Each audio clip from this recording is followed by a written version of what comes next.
Today we're going to learn about suffixes. What's a suffix again? That's right, a suffix is a word part that we add to the end of a word. In this lesson, we are going to learn how to add es to words to make plurals. Plural means more than one. Here we have one dog. If we have two dogs, the word becomes dogs. I can hear at the end of that word that I have added plural s.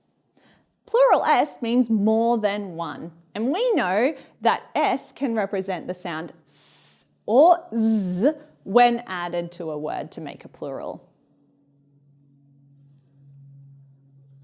Today, we are going to add es to a word to make a plural.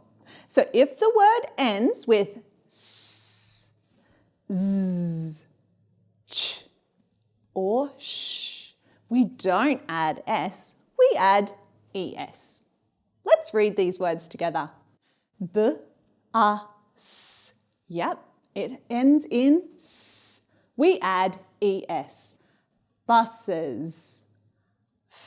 Ox, is, foxes, b-a-z, buzzes, p-each,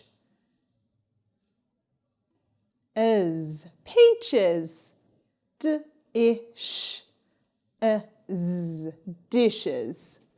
What sounds are suffix es representing in these words? Let's say it again. B, a, s, z. It has the schwa in there. Bus, is. What is the base word in the word peaches? That's right. One peach, two peaches. Here we have the word cross. I can hear that cross ends in s, so we don't just add s to make it cross. We add es. The word becomes crosses. Let's read the sentence together.